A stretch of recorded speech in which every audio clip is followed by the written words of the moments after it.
Hey guys, Brian here, and for the next few weeks I actually want to give some love to our beginner guitarists that are watching and kind of make this as an extension to the previous series that I made. And what we'll be going over the next few weeks are alternative chords or cheater chords. These are chords that actually a lot of people play, but I don't see a lot of discussion on it. And it's basically your normal chords like G, D, E minor, and C, these chords that you're familiar with, but they're played in a different way that's actually a lot easier, a lot more functional, and a lot easier. When I was leading worship for small group, my friend asked me like, oh, what chord are you playing? And I'm like, oh, this is a G chord. And he's like, that is not how I know a G chord. They're like cheater chords. So I'm like, oh yeah, they are like cheater chords. They're a lot more simpler to play, a lot easier, and it sounds really nice. Now, before I actually go over how to play these, I do want to go over the mindset first of how to play these chords. But of course, YouTube now has these timelines on the bottom, so you guys can skip to the tutorial if you'd like to. But I think the mindset is important. And the basic idea is that these chords will work best in the key that they're in. Now I'm going to show you 4 chords right now. I'm telling you that these are in the key of G. I'm going to show you G, D, E minor, and C. But the way I play the C chord, for example, in this tutorial is not the way I would play the C chord if I were in the key of C. For example, I play C like this in the key of G.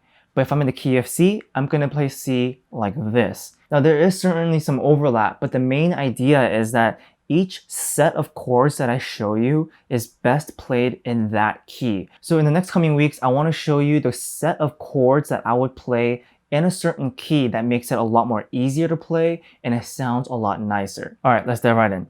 Particularly in the key of G, the way I'm holding the guitar, I think of it as a very, very lazy way to hold it. Keep in mind also that I have very, very small hands for a guy, so I hope that's encouraging for you. But it's as simple as me just kind of grabbing the neck of the guitar and then I just form my shape. This is the shape I'm about to teach you right now, which is the key of G. It's very lazy the way I'm holding it. I just want to emphasize that first. So first is the G chord. You're going to get your ring finger and place it on the 3rd fret of the 1st string or the big E string. And then get your pinky and place it on the 3rd fret of the B string or the last 5th string. So you have these two right here, right? That's it. And then I hold it. Now I'm emphasizing the laziness of how I play it because it actually plays a functional role. Because I'm holding it like this so lazily, the palm of my hand right here is actually touching the E string so that it doesn't play, and that is intentional. Also, the ring finger is holding and touching, not holding, is touching the A string right here, the 2nd string, and that is also intentional. You don't want to play those 2 strings. And if you strum it, you get this.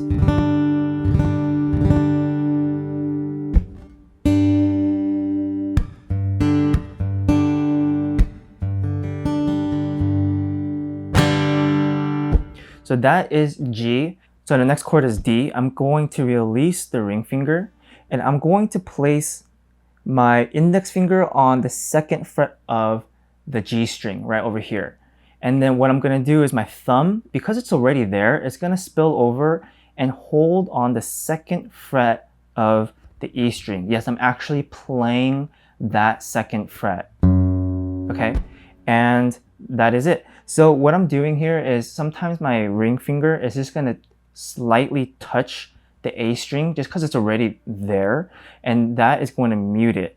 My palm is still muting the E string, and that's how I play my D.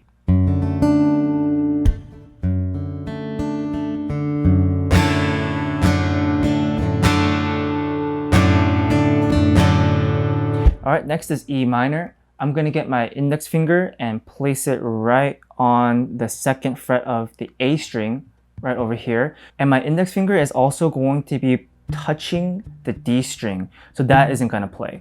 And the way I'm holding it, the palm of my hand, usually more on the index finger side, is touching the E string at the end as well, so that isn't playing. And that's it. That's your E minor.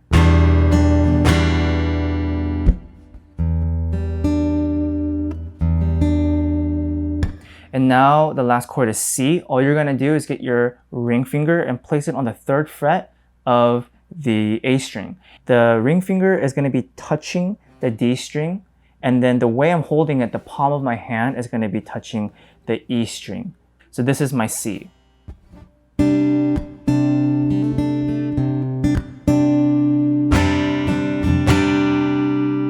And now if you go back to G, from here, all I need to do is lift my ring finger up and place it on the 3rd fret of the E string. And now we're back. Now, sometimes the 2 chord comes around, that's the A minor in the key of G. So now I'm going to show you how to play that next. Unfortunately, for the A minor, I have to let go of everything in my hand, so this isn't a lazy thing. But the way I play my A minor is I'm going to get my index finger and place it on the 1st fret of the B string. And then the middle finger is going to play the 2nd fret of the D string. However, I do still hold it kind of lazily, so the palm of my hand is still touching the E string, so that doesn't play. Also, my thumb is going to touch the E string so that that doesn't play. So now you have something like this.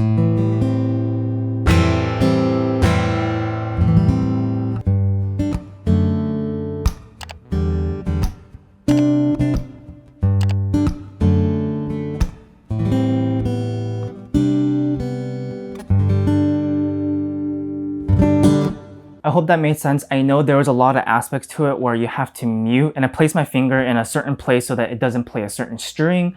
But the key element to it is laziness. For real, this is like the most laziest feel for me. It is a little bit to explain and talk about, but try to think of it intuitively and try to transition between the chords with minimal movement. For example, I'm playing a G chord right here like this. My thumb is already up there, right? So if I'm transitioning to a D, it's just a matter of just doing that. But if you play around with it, it'll make a lot more sense. So that is it for this video, guys. Thank you so much for watching. If you guys have any questions at all, let me know in the comments and I'll get to it. Other than that, I'll see you guys in the next one.